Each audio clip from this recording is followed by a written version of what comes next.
Welcome to Locally Sourced. I'm Armanda Familetti. Tonight, we're going to continue our conversation about humane wildlife control. So I'd like to welcome back Fred Manter. Fred, welcome back. Thank you for having me. So just to remind people, what exactly do we mean by humane wildlife control? Well, the difference between humane and just regular wildlife control. Humane means that you're treating them in the best possible way possible to keep them out of danger. For example, a cat. A cat is running through a yard after a mouse. Well, what might not be humane is somebody running after him with a baseball bat because the cat is going after a mouse. Humane means that a person would take a cage trap, put it out there with some cat food, and catch it and relocate it or bring it to a rehabber or bring it to a facility. Okay. Humane means to treat them right. Right. That's what it boils down to. All wildlife should be treated in a very humane manner, unless they're in a situation, a distress situation, where they may be diseased, or they're in major illness, or they got hit by a car. They're distressed. There's humane ways to dispatch that animal, or euthanize that animal, I should say, so that it's quick, it's responsive, it's done. Okay, so that's what I mean by humane. Right.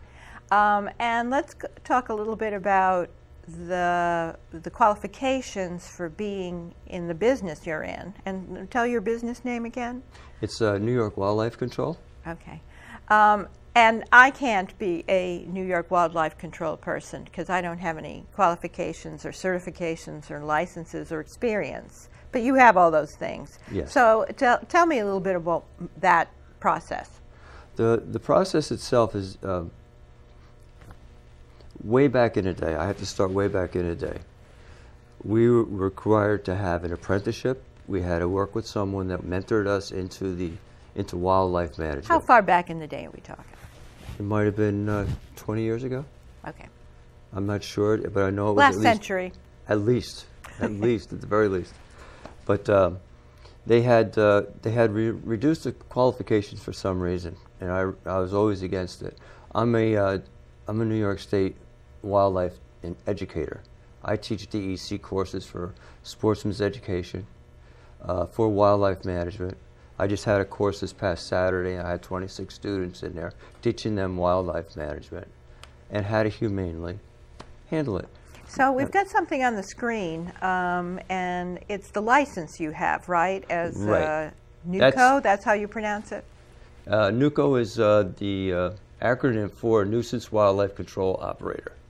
So if I ever refer to NUCO, that's what it means, Nuisance Wildlife Control Operator. And you are licensed through the New York Department of Environmental Conservation? Correct. Okay, and if people wanted to find NUCO officers in their area, like yourself, they would go to the website of decnewyork.gov, permits, and they'd see a long list of people who have the qualifications licensing according to the Department of the Environmental Conservation, correct. Right? Okay.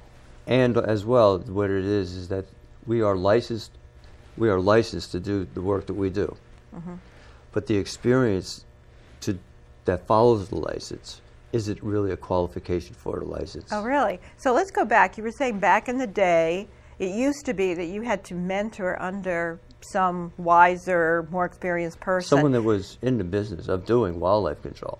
Okay, sort of like a carpenter goes out with an experienced carpenter, apprentice. Okay. And they would have to sign off for you as being an apprentice, as well as you would have to take a class that would give you a trapping license, which covers a lot of wildlife management areas of being able to use lethal methods of being able to take wildlife, because there's wildlife that cannot be taken humanely.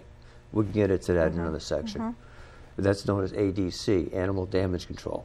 Okay. That's part of the NUCO.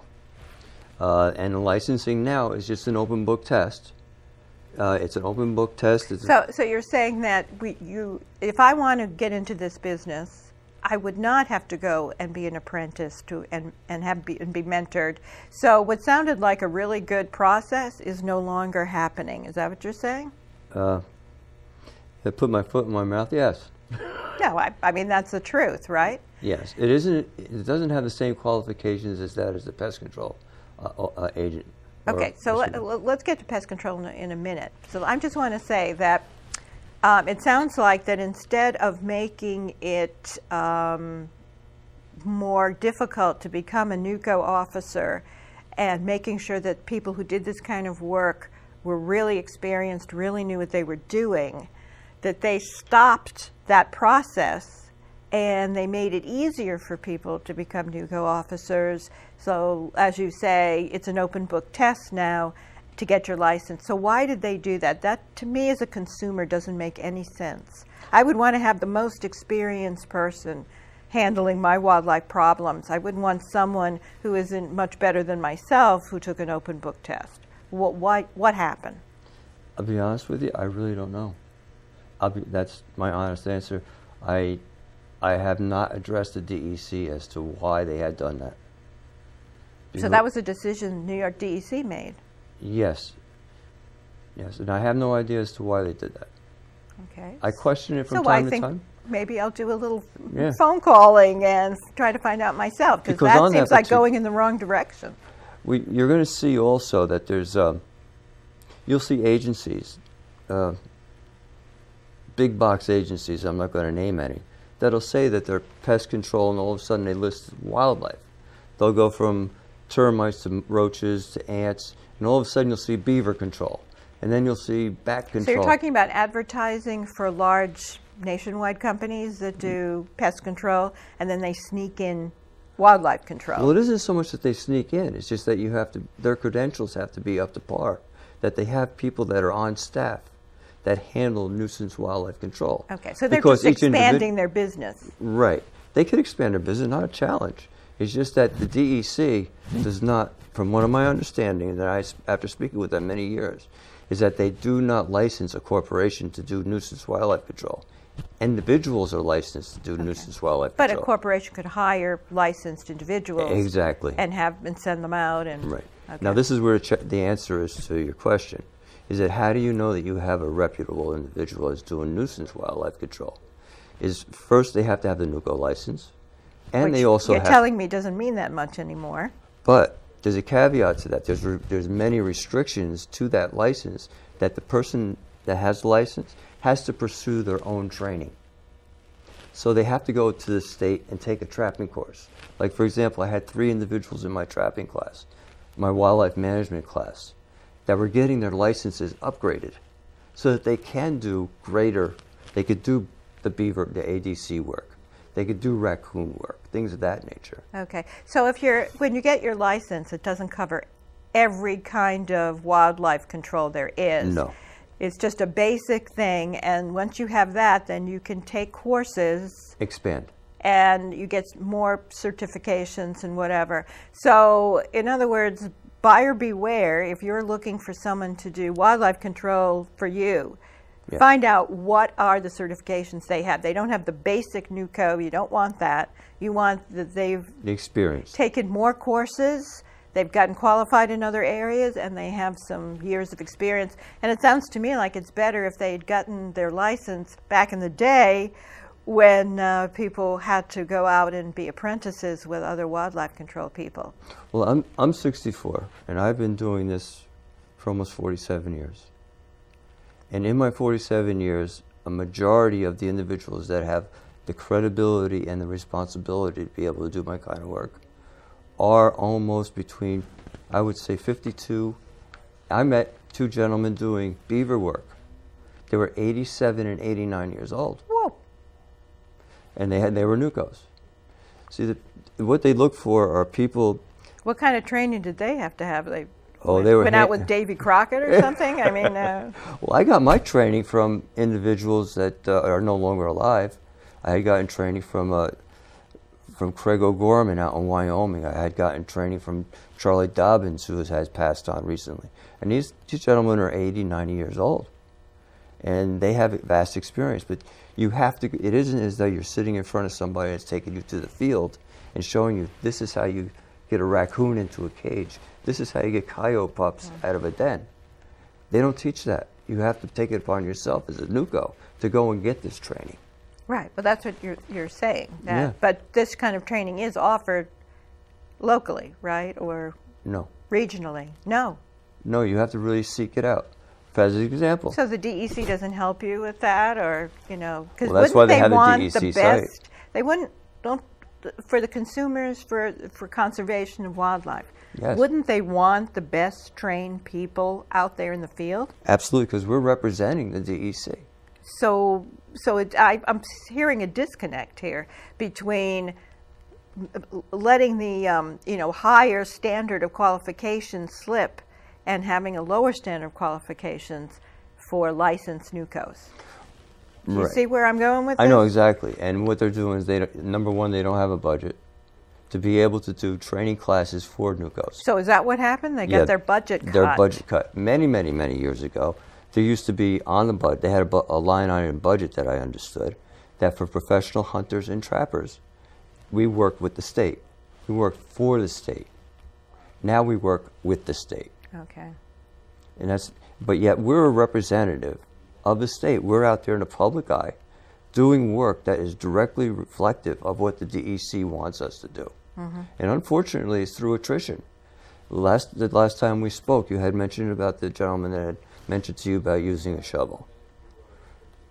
Well, if you think about it, is he going to come out and use the shovel and do it himself? Yeah, so let me just refresh the memory in case viewers didn't see that show. I had complained about someone I had hired to take care of a rabid raccoon in my driveway.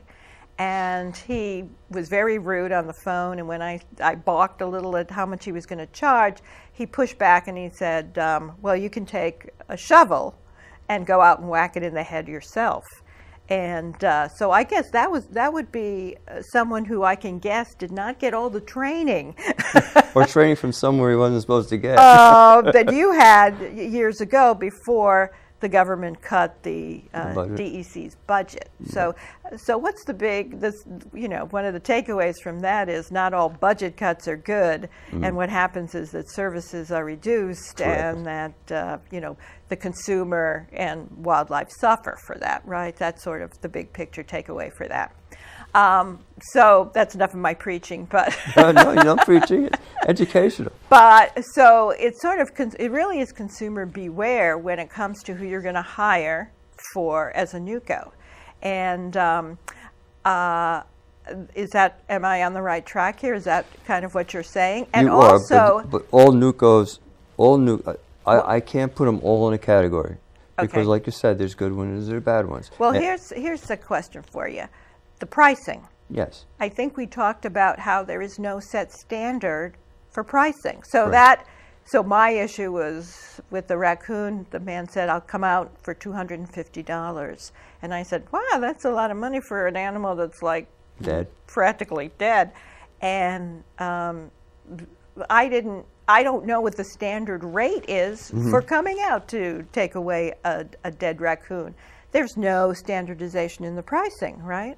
Well, it's very similar. I could assimilate it to you bringing your car to an auto body shop, and you bring your car in, sight unseen, and you walk to the counter and you say, I have my car. The bumper is broken. The headlight's hanging out. How much is it going to be to fix? And they say, that's going to be $1,100. But you never ask, well, what are you going to do? And how are you going to do it? And when am I going to get back? Well, it's labor, right? It's all labor. Well, of course, they do labor and time. So when it comes to wildlife work, especially, is because, number one, you have to be cognizant of the fact that you're dealing with life. You're dealing with a human being that is under stress because they have a dead animal on their property that they don't know how to handle whatsoever. Never did it in the first place. And they don't. Well, there might be rabid. And that's the key to the kind of whole hysteria that I had at the time. I didn't know how to handle a rabid animal or a dead rabid animal. So you can't work under distress. You can't put that into the factor. Because somebody has a stressful situation, you could charge more. That's wrong. It's like the Wild West out there. Now, you should ask questions. There should be questions asked. What are you going to do for the $250? Where are you located? Are you coming from Poughkeepsie? Are you right next door? Are you going to be taking it away after you dispatch the animal? The way it looks right now, it looks like it's dead right now. It's not doing anything. Are you going to clean it up after you take the animal away? So by asking those questions, you'll get definitive answers. If you don't get definitive answers, just hang up and make a call to someone else. Okay. Again, I would get at least 3 recommendations or 3. But it's hard to do when you're hysterical. Like, but nothing's going to happen like, within 15 minutes. I will think now. Right, I'm going to be calm. I didn't say that to myself. I just, went. But then again, you have neighbors that are hunters or people that are outdoorsmen that could very well handle a situation like that for someone that didn't know. Yeah, but again, it would mean I have to think, do I know anyone who's a hunter? Answer, no. No, no. So do I know if my neighbors are hunters? No, they're... If you go on a DEC site, this is what really, a protocol, if you want, or a procedure. I would go on a DEC site. They actually list, you do DEC, NUCO, NWCO. And they actually have a list there of all the NUCOs that are in every county. Right. And what you'll do is you look for the county that you're in. Like, for example, I'm not going to promote it, but I'm going to say it. My son is a NUCO, and he's in Dutchess County. But he's only 15 minutes from me, and I'm in Putnam County. So we're listed in 2 different counties, but yet we work together. So now there'll be 1, there'll be 2, and then you pick another one. Now, while you're going to Home Depot, driving down the road, you may very well see 3 gentlemen that are in this area that list as being wildlife. You have... And they specifically say wildlife control. There's one that says pest and wildlife control. So you know they're licensed because they're advertising they're licensed. Whereas opposed to you might be behind one of the big box stores and they've got 1 million bugs on there. And then all down on the bottom they say they do rodents. And then they do beaver. And then they do muskrats. And then you're going like, well, wait a minute. This is where you have to question it. I'm not saying you shouldn't address them because you could have conversations with them. Maybe they do have people that are very... I know one company, matter of fact, I was going to start a division for them that I won't mention, that what they did is they actually subcontracted a company out of South Carolina to come up, but they're very well trained in it. I've seen them work, and they're very good at what they do. I've got a dying rabid raccoon in my driveway. I'm not going to wait for someone from South Carolina to come up and take care of this. No, no, I wouldn't. So part of the reason for this show, why I wanted to do it with you, is to help people understand this whole area before there's a dying rabid raccoon in their driveway, or before that they have some sort of they find out that their attic is filled with bats and bat poop. Right. So part of that, my research for the show was, and we talked about this before, is that actually the local Department of Health, you don't even have to go to New York DEC. Right. You can just go to Putnam Department of Health website. Correct. And they have a tremendous amount of information. In fact, we've got the number on the screen. They have FAQs. They have a list of places to call. So if it hasn't happened to you yet, or if you've had a bad experience with, as I did, with calling a wildlife control person, go do a little research at the Putnam County Health Department website. And you can call them day or night. So if you do have my mistake was when I had the rabid raccoon, I didn't know about the Putnam County Health Department site. I didn't know I could call their phone number day or night. I didn't know that I called the police. You had a problem, you call the police.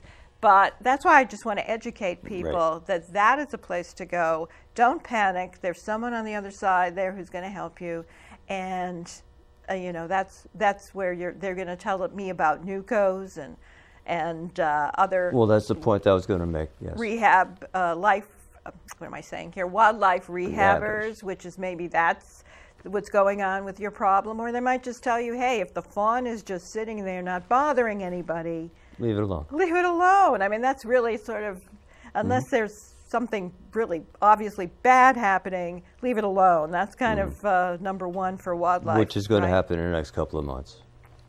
Oh, yeah. So we're all going to have fawns and deers and stuff like that in our yard. Well, the does are very well educated right now, especially within our suburban areas, that they actually they leave the fawns in people's backyards. Right. And the fawns just know enough to sit there. They stay there. Mom will be back eventually. That's what amazed me, that the fawns that I've had in my backyard, I've gotten used to them now. They just sit in the pile of leaves or under the tree that their mother left them. They don't move, and then mom comes and takes baby away later. And there's a reason for that, and we'll talk about that in a minute. oh, okay. So let's get back to. If I might interrupt. Sure. With the health department. Yeah. The health department also has a list of nuisance wildlife control operators that they work pretty much closely with, because those are the real reputable ones. Because when you have a rabid raccoon, throughout all the regions of New York State, all the health departments have a protocol as to whether they want to test for rabies or not. Like, for example, we had the small brown bat with the white nose syndrome. They wanted to see every one of the small brown bats that we had caught. So we bring it to the health department. We're responsible for that. Well, a responsible NUCO would make sure that the health department had that bat to be able to test. Right. So they have a very small list of very reputable nuisance wildlife control operators, as opposed to going to a giant list in a state and it turns into a wish list. So I would rely on the health department, as well as I would rely on it calling the DEC wildlife division, because they have a list also that they recommend, because it's all through attrition. People that do well, people hear about. People that don't hear well, hear very good about, you don't hear about it. Right. So let me ask you about something that we didn't get a chance to discuss fully at the last show, and that was when people take wildlife management into their own hands. Yes. So we have a couple of slides showing people doing stupid things, or the repercussions of people doing stupid things. So we showed this a little bit. Now, tell me what this picture is demonstrating about what stupid things stupid people do. That particular picture there shows that young lad, because of that's known as a body gripping trap, and that is what's used in damage control, animal damage control. It's quite large. It's 10 by 10. It's used, I would have to say, exclusively for beaver work, when beaver are taking down trees. Well, what happens is that when it's set, it goes off, and it has the power to be able to break an individual's arm. Okay. And because he wasn't educated in that particular how to set the trap, where to put the trap, how to keep the child away from the trap. He ended up breaking his arm. All right, we have another slide of a real ill-advised move. There we go. Shooting from your deck. Oh, tell me about that. I could talk about this forever, but I am not. All right, quickly, because we're running out of time. Yeah, I know, we're really getting close. This is something that I've been addressing for quite a long time. There is the environmental code laws, and there is the penal laws. Penal laws are for humans. The environmental laws are for wildlife conflicts with humans. We protect wildlife primarily. You're not allowed, just as you know, you can't shoot off your deck if you have neighbors, because you can't discharge a firearm within 500 feet of a neighbor without their permission. And if anybody knows what 500 feet is, try and get a zoning variance. You'll find out what 500 feet is. It's pretty big, right? So, unfortunately, what happens is somebody might see a coyote sitting on the rock wall at 100 yards back, and they say, oh my God, we got Betsy going out there, and I'm afraid of this coyote going after Betsy. I'll just shoot it. Well, this is what happens too many times, unfortunately. Right. So this man is breaking the law. How many different laws would you say? He's probably breaking at least 5 laws. Okay. Now, should his neighbor befriended the coyote and been seeing it for a week, and it's not bothering anybody. Right. This isn't a dangerous coyote. This is a coyote hanging out. Hanging out. Minding its own business. Right. Doing what a coyote does, which is just, taking care of excess wildlife, taking care of deer, right? That sort of thing. They have their purpose. So I'm this guy's neighbor, unfortunately. not in real life, but we'll pretend. I see something like that. Who do I call? Do I call the police first? Do I call? First. I do call the PD first. Okay? PD first, because the first thing he's doing is he's putting people in danger. Okay. So people first. People first. And then DEC. Okay. And then the DEC. Absolutely. So I call the DEC because there are special officers who just handle this kind of right. If there's a wildlife activity. conflict, if you're shooting wildlife, then wildlife should be addressed through DEC. And a lot of a lot of police officers are not familiar with the environmental laws, so they allow the DEC to be able to take it over. Okay, and recently there was a coyote in Westchester. Yes. Was there just one or two? I I believe there were two. They were presumed rabid. They found out later they were rabid. Yes. And they did some damage. So yes. They attacked the woman, I believe, and killed the dog and went after the dog. Right. They killed the dog, as I read in the paper, and they attacked two people, I think, were bitten by the rabid coyotes. It could have been in phase 2 of the rabid part being defensive and whatnot. They get very territorial too. Right. But once they have the rabies and it starts going through its different motions, they get very, very defensive. They're always looking for But they act crazy, right? Crazy, aggressive, vicious. They're zombies. They turn into zombies. Wow. Yeah, but it's far and few between. How many times have you actually heard? Last time I heard of it was 6 years ago. Right. But it might become more common because coyotes are moving into urban and suburban areas. Right. I'll give you an example of how it happens. People say, like, how'd they get here? They take a cab? No. What they did is they followed the railroad tracks. Come on, nobody said, how did they get here? They took a cab. Come on. I know. Okay. Sorry to interrupt. You know what I mean. It's because they wonder. We think of this as a wild animal out in Utah or something, right? Why is this thing in the Bronx or Bronxville or we never had coyotes. Harrison or wherever it was? We never had coyotes on the East Coast until the 1960s. They came down from Minnesota and down and around. So when they came down this way, they were in the Adirondacks, the Catskills. They were in what we used to be known as rural. Now what happens is that the populations have gotten so large, due to land being tied up or being developed, they're pushing the habitats out. The animals are finding other sources of food. So if you have, that's how the deer end up in Bronxville, is that they're taking the railroad tracks, they're following the railroad tracks down. And they're getting into these urban... and is that how the coyotes are doing it too? Exactly. Because they're chasing the deer, right? They're chasing their food source. Right. And not only that, you have mating season. A female having the glands between her toes will be going down the railroad tracks. The males are following the females. Okay. Well, here we go. We ran out of time again. Oh my God. But I think this time we covered a lot of what we wanted to cover. Thanks so much for coming. Thank you for having me. I think it's really important people understand what to do with wildlife because it surrounds us. And I hope we could do this again. yeah, we probably can. So thanks to the crew. Thanks Andy and Mario and everybody in the control room. And thanks for watching. And good night. Thanks again.